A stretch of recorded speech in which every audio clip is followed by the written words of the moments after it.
할렐루야! 할렐루야! 지난 한 주간도 평안하셨습니까? 지난 한 주간도 행복하셨습니까? 자, 우리 옆에 있는 분들 얼굴 한번 바라보십시오. 자, 평안한 얼굴인가요? 아이고, 아침에 굉장한 어려움들이 있으셨나 봅니다. 여러분들 표정이 굉장히 맑아 보이지는 않습니다. 지난 한 주간도 여러 가지 일들로 인해서 우리 교회 못 오신 분들도 계시지만 아무튼 간에 새해에는 여러분들의 가정과 일터에 하나님의 은혜와 또 하나님이 주시는 복이 함께 하시기를 주님의 이름으로 간절히 축원합니다. 자, 새해가 지난 지 일주일이 지났습니다. 자, 아직까지는 평안하셨죠? 아멘이 왜 이래요? 아직까지는 행복하셨죠? 자, 그래요. 이렇게 매주 내가 행복했구나, 매주 내가 평안했구나 라고 고백할 수 있다면 2023년 52주가 평안하게 될 줄로 믿습니다. 자, 우리 옆에 있는 분들 다시 한번 바라보십시오. 평안해 보이시나요? 자, 그래요. 우리 옆에 있는 분들과 이렇게 인사합니다. 늘 평안하시길 기도하겠습니다. 자, 환하게 웃으면서요, 행복한 한 주간 보냅시다. 그래, 우리 모두가 행복한 한 주간 보내시기를 주님의 이름으로 축원합니다. 새해가 되면요, 우리는 새해로운 마음으로 믿음 생활을 시작하려고 결단할 때가 참으로 많습니다. 자, 그런데 우리가 신앙생활 하는 가운데 참으로 주의해야 되는 그러한 부분이 있습니다. 자, 과연 우리가 하나님을 찾는 이유가 무엇인가? 그것에 대한 확실한 해답이 있어야 된다라는 말입니다. 자기만의 기준이 있어야 된다라는 것이죠. 우리가 하나님을 찾는 이유가 하나님이 주시는 복 때문이다 라고 한다면 그것은 하나님을 이용하는 신앙일 뿐이지 하나님을 믿는 것은 아니라는 사실입니다. 히스기야 39장의 말씀에 보시면 히스기야가 죽을 병에 걸렸다가 낫게 됩니다. 그런데 이를 축하하기 위해서 바벨론 사절단이 선물과 친서를 들고 히스기야 왕을 방문합니다.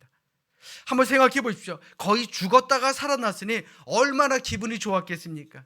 신이 난 히스기야는 바벨론으로부터 온 사절단에게 이스라엘의 보물창고와 무기창고를 다 열어서 그들에게 보여줍니다. 히스기야 39장 2절의 말씀에 보시면 히스기야가 사자들로 말미암아 기뻐하여 그들에게 보물창고 곧 은금과 향료와 보배로운 기름과 모든 무기고에 있는 것을 다 보여주었으니 히스기야가 궁중의 소유와 전 국내의 소유를 보이지 아니한 것이 없는지라 라고 말씀하고 있습니다. 아무튼 간에 다 열어서 보여줬다라는 얘기죠. 자, 그런데요, 아무리 우리가 이사야 39장의 말씀을 찾아보더라도 히스기야는 바벨론 왕의 사절단 앞에서 자신을 죽음에서 구원하신 하나님을 자랑하지 않았습니다. 참 희한하죠. 감사의 표현조차도 없었습니다. 하나님께 영광을 돌리지도 않았습니다. 존귀하신 하나님을 붙들지도 않았습니다. 그는 병에서 나은 그 마음에 그저 단지 죽었다가 살아났다라는 것이 다행이다라는 생각만 있었을 뿐 그가 세상에서 받은 축복들만을 자랑했다라는 것입니다. 한마디로 병에서 나은 히스기야에게 가장 소중했던 보물은요, 하나님이 아니었습니다. 바로 하나님으로부터 받은 복이었다라는 것입니다. 히스기야가 건강을 되찾은 몸과 여러 소유와 의리의리한 궁전과 무기들이 그의 자랑거리가 되었다라는 것입니다. 그 결과가 무엇이었습니까? 더 이상 말씀 안 드려도 잘 아시겠죠. 그가 자랑했던 모든 것을 바벨론으로 다 빼앗기게 됩니다. 자, 그렇다면 여러분들은 올 한 해 무엇을 자랑하며 사시겠습니까? 올해뿐만 아니고요, 우리의 평생의 삶을 과연 무엇을 자랑하며 사시겠느냐라는 것입니다. 올해 무엇을 하나님께 구하며 사시겠습니까? 우리는 많은 것을 놓고 기도합니다. 하나님 주시옵소서. 그런데 받고 난 다음에 감사하나요? 올 한 해는 감사가 넘치는 여러분들 모두가 되시기를 주님의 이름으로 축원합니다. 예수님을 만나 삶이 변화된 사도 바울은 우리의 기쁨이 내가 가지고 있는 것에 있지 않다라고 고백합니다. 재물이 많고 적음의 행복의 그런 척도 결정짓는 것이 아니라 나 스스로 내가 가진 것에 만족해야 하는 마음이 우리를 기쁘게 만드는 것이다 라고 고백합니다. 그러므로 우리가 하나님과 함께하는 것을, 그것이 나에게 가장 기쁜 일이고 내가 가장 감사할 수 있는 그런 삶이다라고 고백할 수 있는 그런 그리스도인들이 되시기를 주님의 이름으로 간절히 축원합니다. 하나님으로 인해 기뻐하고 하나님으로 인해 즐거워하고 하나님으로 인해 만족하는 참된 행복의 주인공들 되시기를 주님의 이름으로 간절히 축원합니다. 자, 우리 성경을 높이 듭니다. 성경을 높이 들고 우리의 믿음을 고백합시다. 자, 우리 믿음을 고백합니다. 저는 예수 믿어 구원받았습니다. 저는 예수 믿어 하나님 자녀 되었습니다. 저는 예수 믿어 천국 백성 되었습니다. 하나님께서 선물로 주신 오늘 하나님 말씀으로 가르침을 받습니다. 눈을 열어 주의 법 안에 있는 놀라운 진리를 보고 깨닫게 하소서. 아멘으로 순종하여 하나님께 영광 돌리는 삶이 되게 하소서. 아멘. 그런 삶을 사시기를 주님의 이름으로 축원합니다. 올해 우리는 예수님의 비유의 말씀, 예수님께서 제자들에게 비유를 통해 하신 말씀을 살펴봄으로써 오늘을 사는 우리에게 주시는 그 하나님의 말씀에 귀를 기울일 것입니다. 올해 표어는 들으라입니다. 여러분들 잘 들으십시오. 하나님의 말씀을 잘 들으면 우리가 이 세상을 살아가는데 해답을 반드시 허락하여 주신다라는 사실 기억하시고 오늘 말씀에 귀를 기울이시기를 주님의 이름으로 부탁드립니다. 자, 그 중에 첫 번째 말씀, 바로 오늘 본문의 말씀입니다. 바로 보물을 땅에 쌓아두지 말라라는 말입니다. 이 세상을 살려면 재물, 즉 돈이라는 것은 반드시 필요합니다. 나가서 뭘 먹더라도요, 요즘 돈이 있어야 먹죠. 옷은 누가 그냥 줍니까? 돈이 있어야 옷을 삽니다. 우리가 먹고 살고 또 잠자고 하는 이 모든 것에는 반드시 돈이 필요합니다. 그런데 오늘 본문의 말씀에서 예수님께서는 우리가 돈, 즉 재물을 어떻게 다스려야 하는가, 다루어야 하는가, 어떻게 바라봐야 하는가에 대해서 말씀해 주고 있습니다. 그리고는 우리가 바른 선택, 하나님이 원하시는 선택을 하기를 원하고 계십니다. 오늘 본문 20절을 통해서 우리에게 뭐라고 말씀하십니까? 오직 너희를 위하여 보물을 하늘에 쌓아두라. 어디에 쌓아두라고요? 그렇죠, 하늘에 쌓아두라. 예수님은 보물을 하늘에 쌓으라 라고 말씀하십니다. 왜냐하면 하늘에 쌓아둔 보물이 가장 안전하기 때문에 그렇습니다. 예수님 당시의 사람들의 재물이 무엇이었을까요? 곡식이 있었겠고요, 옷이 있었겠습니다. 그리고 금과 은, 이러한 보화들, 보석들, 보물들이 있었을 것입니다. 그런데 전쟁이 나면 그것을 어떻게 하느냐? 다 짊어지고 도망가지 않습니다. 큰 항아리에 잘 담아둬서 땅을 파고 거기다가 항아리를 묻게 됩니다. 그리고 전쟁이 끝나고 돌아오면 그것을 꺼냈습니다. 그런데 문제는요, 요즘처럼 좋은 보관 기술이 있는 것이 아니잖아요. 때로는 숨겨두었던 보물들 가운데 곡식은 썩기도 하고, 옷은 벌레가 먹기도 하고, 보물들은 독이 슬기도 하고, 심지어는 도둑이 가져가기도 했습니다. 그래서 예수님께서는 제자들에게 보물을 하늘에 쌓아두라 라고 말씀하신 것입니다. 그런데 우리는 보물을 땅에 쌓아두지 말라라는 이 말씀을 오해하지는 말아야 합니다. 예수님은 물질을 부정하신 것이 아닙니다. 돈은 필요 없다, 보화는 필요 없다, 이러한 모든 우리가 이 땅에 사는 것은 다 필요 없다, 이렇게 물질을 부정하신 것이 아니다라는 말입니다. 잠언 6장 6절의 말씀에 보시면 개미가 여름에 필요한 양식을 모으는 것을 보고 솔로몬은 야, 개미가 참 지혜가 있구나 라고 하기까지 했습니다. 한마디로 물질 자체를 악하게 보는 것은 결코 성경적이지 않다라는 것입니다. 물질을 가지고 물질을 저축하고 그리고 물질을 쓰는 것 이 자체는 나쁜 것이 아니다라는 말입니다. 대신 예수님께서는 제자들에게 자신만을 위해서 이기적으로 쌓아두거나 혹은 낭비하고 사치스러운 삶을 살거나 혹은 어려운 이웃을 돌보지 않는 삶을 살거나 내가 가지고 있는 재산으로 내 삶이 좌우된다라는 그런 어리석은 생각을 금하셨다라는 것입니다. 그래서 오늘 본문에서 예수님은 우리의 마음은 보물을 따라 땅에 있기도 하고 혹은 하늘에 있기도 하다라고 말씀한 것입니다. 자, 그렇다면 우리 스스로에게 한번 물어보십시다. 과연 여러분들의 마음은 어디에 있나요? 과연 여러분들은 무엇을 바라보며 살아가고 계십니까? 무엇을 위해서 일하시고 무엇을 위해서 모아두시나요? 정신없이 돈을 벌고 모으는 사람들 참 많습니다. 그런데 그런 사람들 가운데 어떻게 사용해야 할지 모르는 사람들이 더 많은 것 같습니다. 아니, 잘못 사용하는 사람들도 많죠. 서울에서 큰 사업을 하시다가 실패를 하시고 지방으로 이사를 오신 분이 계십니다. 그 지방에서 출석하던 교회의 담임 목사님과 이런저런 얘기를 나누다가 그분께서 이런 말씀을 하셨다 그럽니다. 목사님, 저는요 주머니에 손을 쓱 넣었다 빼면 돈이 이만큼 나올 정도로 어마어마하게 큰 부자였습니다. 제주도에도 큰 집이 있었고요, 속초에는 큰 콘도가 있었고요, 자동차도 몇 대나 가지고 있을 정도로 저는 부자였습니다.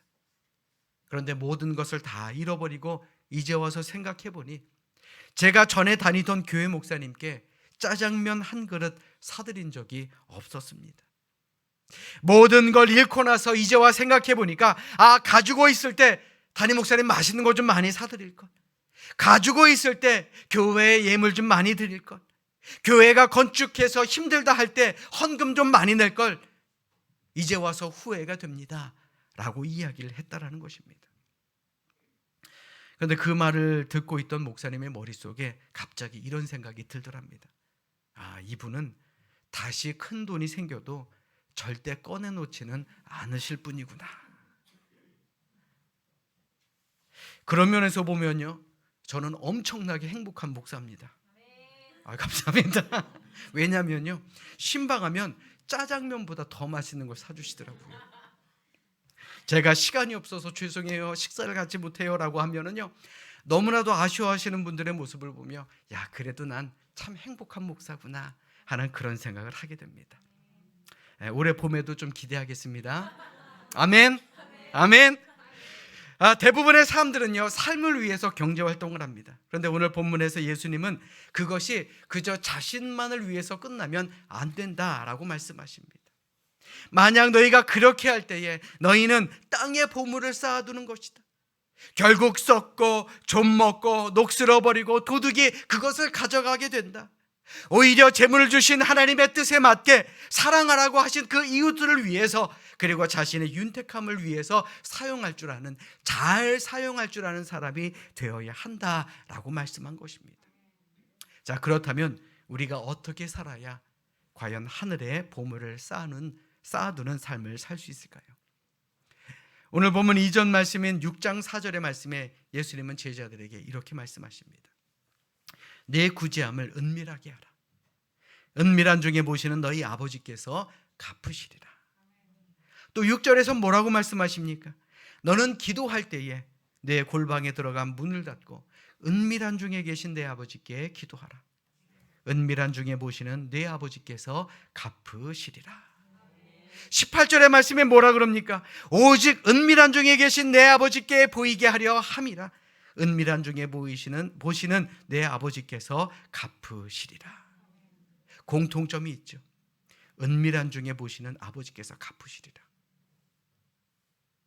이 말씀을 통해 보면 드러남이 없이도 남을 돕는 구제, 그리고 기도, 금식 같은 경건한 삶을 통해서 우리는 하늘의 보물을 쌓아둘 수가 있다는 것입니다.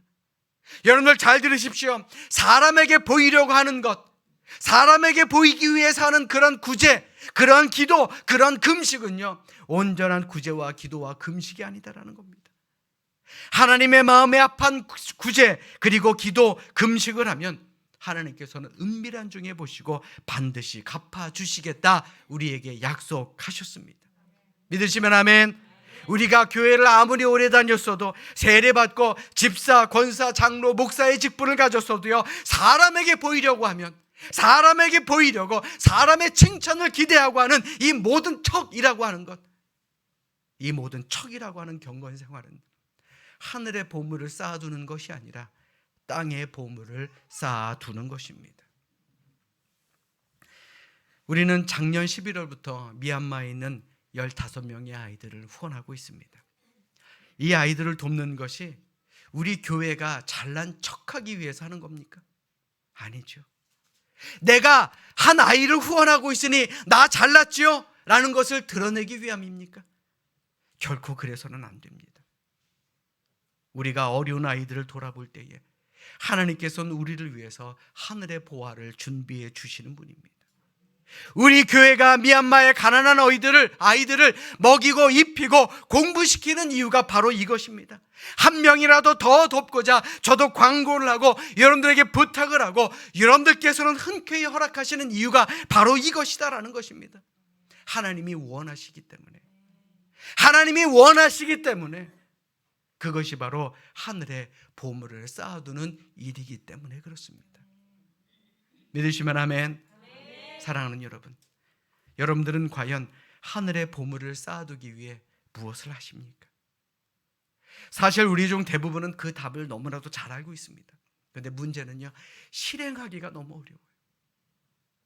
그래서 하나님의 말씀을 순종하며 살아가기 위해서, 즉 하늘의 보물을 쌓아두기 위해서 우리는 훈련이 필요합니다.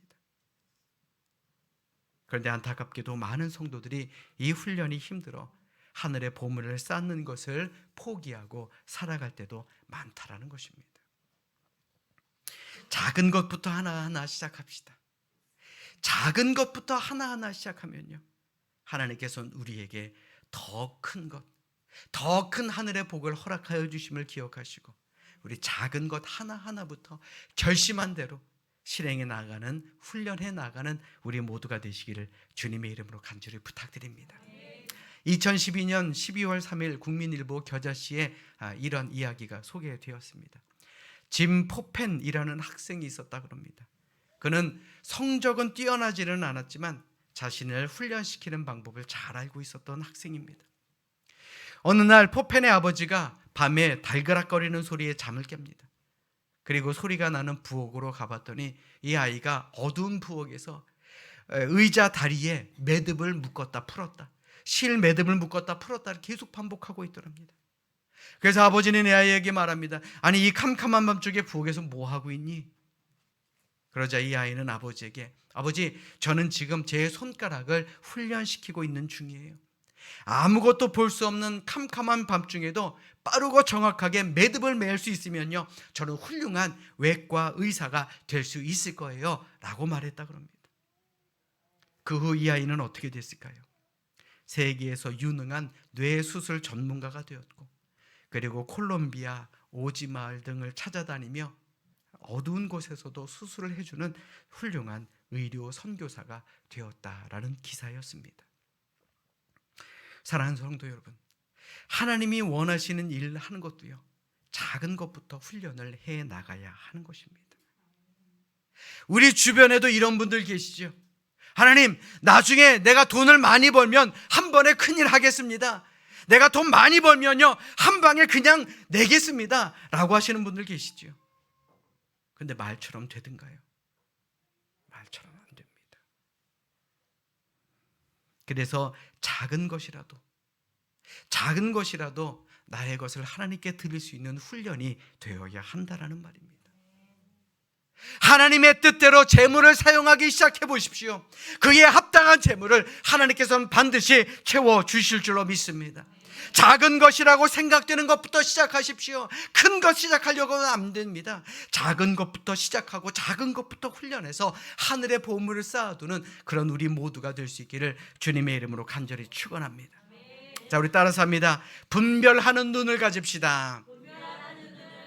자, 어떤 눈이요? 그렇죠. 분별하는 눈을 가져야 하는 것입니다. 올바른 눈을 가지고 산다라는 것은 참으로 중요하죠. 종교개혁자 마틴 루터가 학창시절에 있었던 이야기입니다. 당시 독일에 있던 학생들 가운데 좀 어려운 학생들은요, 이제 노래를 잘하는 그런 학생들은 남의 집 앞에서 노래를 부르고 찬송가를 부르며 거기서 나오는 돈을 가지고 생활비를 좀 받아 쓰곤 했습니다. 루터도 마찬가지였죠. 어느 날 부잣집 창문 아래에서 큰 소리로 찬송가를 부르기 시작합니다. 근데 노래를 시작하고 얼마 안 되자마자 체격이 크고 무섭게 생긴 남자가 큰 대문을 열고 뛰쳐나오는 것이었습니다. 루터는 그 험상궂게 생긴 사나이가 주먹질이라도 할 줄 알고서 도망치기 시작합니다. 그런데 이 남자가 계속 쫓아옵니다. 얼마 가지 못해서 그는 붙잡히게 되었죠. 공포에 바들바들 떨고 있는 루터에게 그 남자는 주먹이 아닌 돈뭉치를 꺼내 놓았습니다. 한마디로 장학금을 주려는 따뜻한 마음의 자선가였다라는 것입니다. 루터는 그때를 회고하면서 이렇게 말합니다. 두려움의 눈으로 세상을 보면 세상 만사가 모두 염려와 걱정으로 가득 차 있고, 믿음의 눈으로 세상을 보면 세상 모든 것이 감사하고 좋게 보이며 하나님의 손길이 보인다라고 말했다는 것입니다. 오늘을 사는 우리도 마찬가지예요. 우리의 환경을 우리가 어떤 눈으로 보느냐에 따라서 해석은 달라질 수밖에 없습니다. 똑같은 것을 가지고 똑같은 곳에 산다 할지라도요, 행복하게 느끼는 사람이 있는가 하면 불행하게 느끼는 사람들도 많습니다. 과연 어떤 눈으로 세상을 바라보느냐라는 것입니다. 재물도 마찬가지입니다. 재물을 바라보는 우리의 눈, 이 영을 분별할 수 있는 눈이 나빠지면요, 우리는 돈을 하나님으로 착각하며 살아가게 됩니다. 하늘이 아닌 땅에 보물을 쌓아두고 산다라는 것이죠. 우상이 뭡니까? 우상이 뭐예요? 하나님보다 더 사랑하는 것 아닙니다. 하나님처럼 사랑하는 것도 우상이다라는 것입니다. 그러므로 우리가 하늘에 쌓는 보물을 두고 살아가기 위해서 우리의 영적인 눈이 흐려지지 않도록 정신을 바짝 차려야 하는 것입니다. 하나님은 하나님이고요, 돈은 돈이잖아요. 어찌 돈이 하나님을 대신할 수 있겠습니까? 그럼에도 우리의 영적인 눈이 나빠지면 이 돈이 하나님처럼 보이기 시작합니다. 그리고 어느 순간에 돈의 노예가 되어버리고 만다라는 것이죠. 목사님 걱정하지 마십시오, 저는 안 그렇습니다 라고 하시는 분들 계신가요? 마태복음 6장 24절의 말씀 보십시오. 예수님도 돈, 재물, 이것의 힘이 얼마나 강력하면 재물을 하나님과 동등한 위치에서 말씀하지 않았겠습니까? 한 사람이 두 주인을 섬기지 못할 것이니 혹 이를 미워하고 저를 사랑하거나 혹 이를 중히 여기고 저를 경히 여김이라. 너희가 하나님과 재물을 겸하여 섬기지 못하느니라.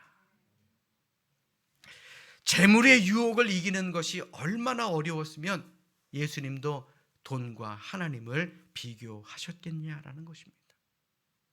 물론 재물이 나쁜 건 아닙니다. 돈 좋은 것이지요. 저도 주시면 감사히 받습니다.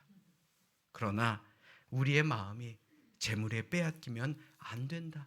조심해라. 영의 분별의 눈을 가지라 라고 말씀하고 있는 것입니다. 우리가 재물을 어떻게 대해야 되는지 하나님께서는 이미 세상을 창조하실 때 우리에게 말씀해 주셨습니다. 창세기 1장 28절의 말씀 자막으로 준비했으니 우리 함께 한 목소리로 크게 읽도록 하겠습니다. 우리 함께 읽습니다. 시작. 하나님이 그들에게 복을 주시며 하나님이 그들에게 이르시되 생육하고 번성하여 땅에 충만하라. 땅을 정복하라. 바다의 물고기와 하늘의 새와 땅에 움직이는 모든 생물을 다스리라 하시니라. 아멘. 하나님의 명령이 무엇입니까? 이 세상 속에서 충만하고 이 세상을 정복하고 이 세상을 다스리라 라고 말씀하고 있습니다. 그럼에도 불구하고 많은 사람들이 세상의 것을 다스리는 것이 아니라 세상의 것에 얽매여 살아갑니다. 세상의 것을 섬기며 살아갑니다. 이것이 잘못됐다라는 것이죠. 그러며 예수님은 오늘 본문 이후에 바른 선택을 하라라고 말씀하십니다. 하나님이냐 재물이냐, 이 중 하나를 택하고 살아가라라는 말씀입니다. 사랑 여러분, 여러분들은 무엇을 택하며 살아가시겠습니까?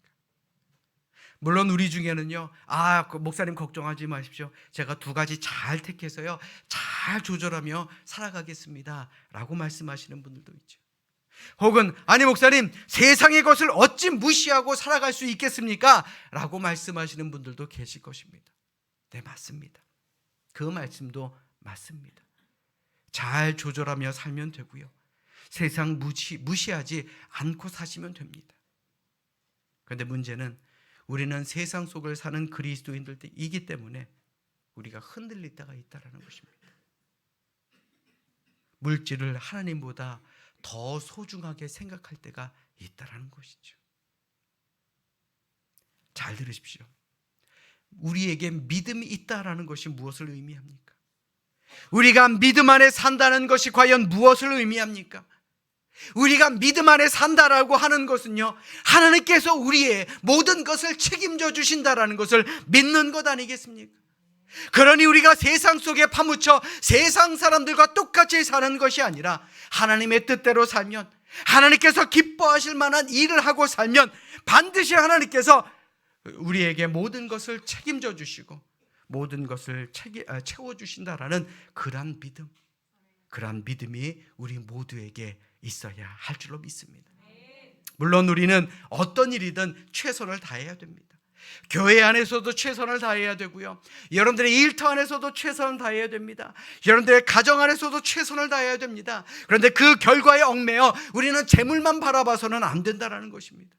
오히려 그 너머에 있는 하나님의 뜻을 바라보는 것, 이것이 더 나은 삶, 하늘의 보물을 쌓아두는 삶 아니겠느냐라는 말입니다.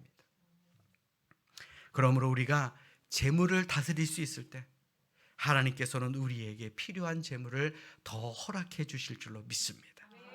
아멘. 작은 것부터 시작해서요, 우리가 거룩한 생활을 이루며 나아갈 때에 하나님께서는 우리에게 더 큰 것을 주시고 더 큰 것으로 맡겨 주실 줄로 믿습니다. 아멘.